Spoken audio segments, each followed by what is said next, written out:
candidates, will you recommend the Job Guide 360 interview guide to prospective job seekers? Sure, I will. The guide is detailed and very comprehensive. Welcome to the Deep Dive. Today, our mission is pretty laser focused.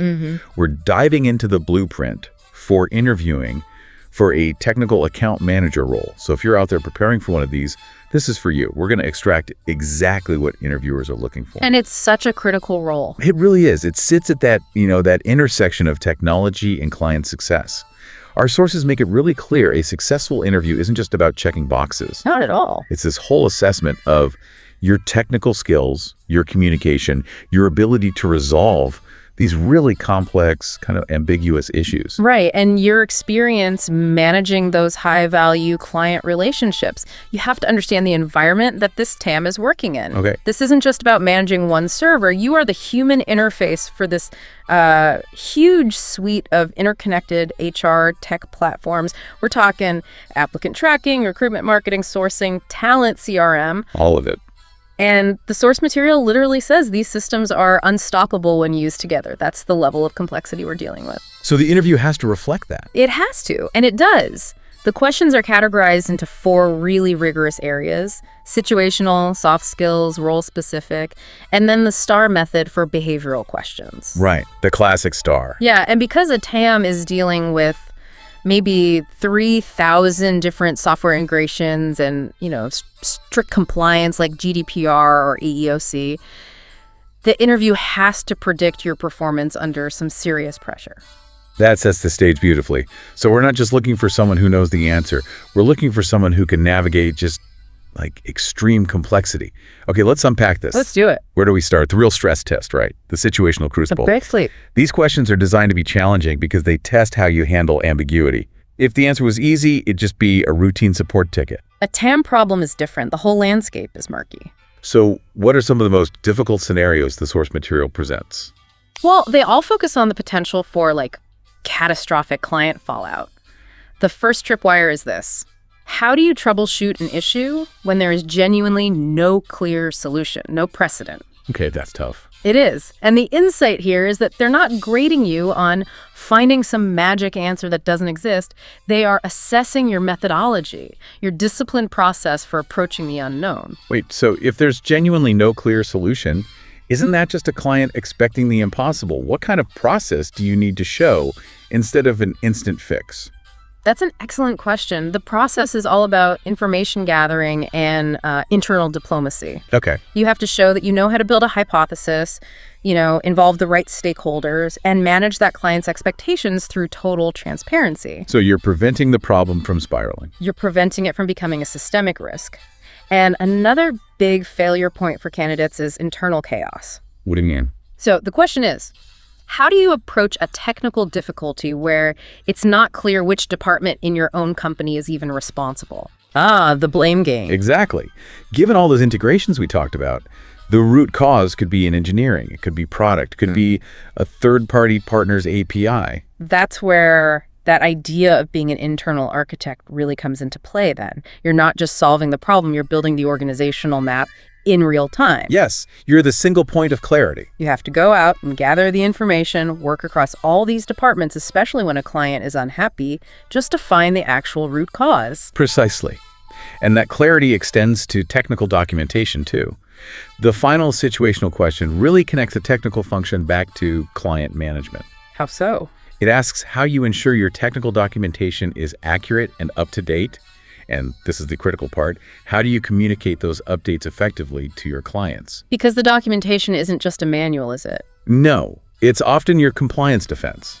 It's a key tool in managing their expectations about what the product can and can't do. Okay, so if the situational questions test your ability to map the unknown, that clarity is pretty useless without the right soft skills. That's the next piece of the puzzle, right? The soft skills synthesis, yes. This is all about diplomacy and relationship building. The translation piece. Exactly.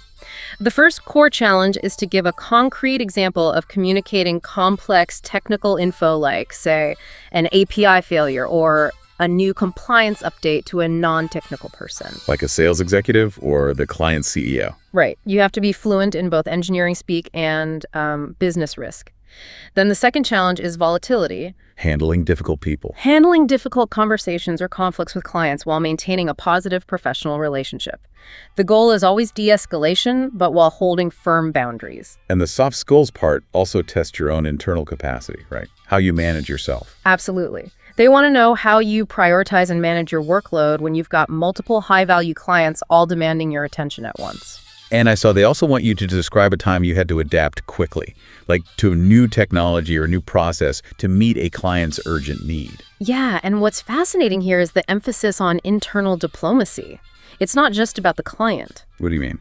The source specifically asks how you've built consensus among multiple internal stakeholders who have different perspectives. Think product development versus the legal team. So they're pulling in different directions. Totally. And you have to get them all to achieve a shared goal. It just highlights that you need intense internal negotiation skills before you can ever succeed externally. That distinction is so important. Okay, let's move on to the role-specific questions. These feel like they're less about hypotheticals and more about proven practical experience. That's right. This section is all about demonstrable expertise. First, they want you to detail your experience managing technical projects from start to finish. And ensuring customer satisfaction along the way. Quantifiable customer satisfaction, yes. Second, they want you to literally walk them through your typical technical account management process. Like your personal playbook. Your playbook. How you structure meetings, how you do health checks, how you handle issues within that framework. It shows you're repeatable and structured. And in this HR tech world, which changes so fast, our sources say it's mandatory that you stay updated on the latest tech trends. Yes, and crucially, how you leverage that knowledge to better serve your clients. It's not enough to say you read tech news. You have to show how you apply it to create a strategic advantage for them. Right, and that leads to probably the most demanding question in this whole category. Which is? They want you to describe a project where you had to create and implement a technical solution from scratch. From scratch. From scratch. Because an off-the-shelf product just didn't exist or wouldn't integrate properly.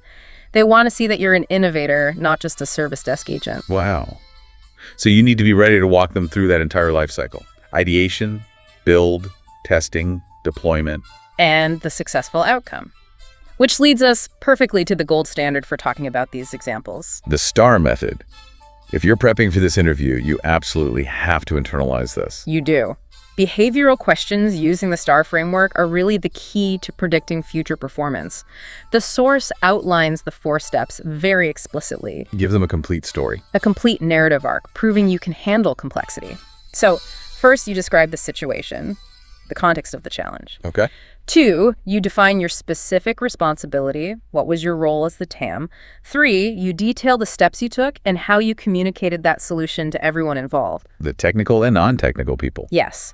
And 4, what were the outcomes? What was the measurable impact? And that's where the depth really matters, isn't it? Yeah. For outcomes. It's not enough to just say the client was happy. Absolutely not. They want quantifiable metrics. Metrics tied to retention, to business value. So like, my solution reduced their time to hire by 15%. Perfect. Or, my intervention increased their product adoption from 60 to 90%. Or it saved them actual money. Or they signed a renewal early. The outcome has to connect to business growth or risk mitigation. And there's one more question, a supplementary one that kind of raises the bar even further. Yes. Providing an example of a project where you specifically exceeded client expectations. You have to show that you're not just competent, but proactive and committed to excellence. So to pull this all together, the core synthesis for a technical account manager seems to be this. You have to troubleshoot ambiguous technical issues, that's the situational part, while maintaining relationships and building consensus, which are the soft skills. Right. And you do all of that while driving these complex, sometimes totally new projects, using your role-specific expertise and proving it all with the STAR framework. That's it. And if we connect that back to the context we started with, the intensity of these questions makes complete sense. It's justified. Totally. The TAM is protecting the client's investment in these incredibly powerful platforms. Platforms that have to maintain strict compliance with things like GDPR and EEOC. A mistake isn't just a bug. It's a regulatory risk. It's a huge revenue loss. Exactly. So they need people who are masters of technical diligence and communication clarity in equal measure. Absolutely. I mean, these questions really reveal that the best TAMs are not just tech experts who can hold a decent conversation. No. They're masters of translation, of adaptation, of innovation, all in these environments that are just defined by ambiguity and rapid change. They're the essential bridge between the product, the customer, and the legal realities of the world. Which, given that emphasis on adapting to new tech quickly and sometimes building solutions from scratch, it raises a really interesting question for you, the listener, to think about. What system or complex compliance process is defining your industry right now? And if you had to teach it clearly and concisely to a non-technical audience tomorrow, what would be your single biggest communication challenge? Think about that complexity and how you distill it to guarantee success.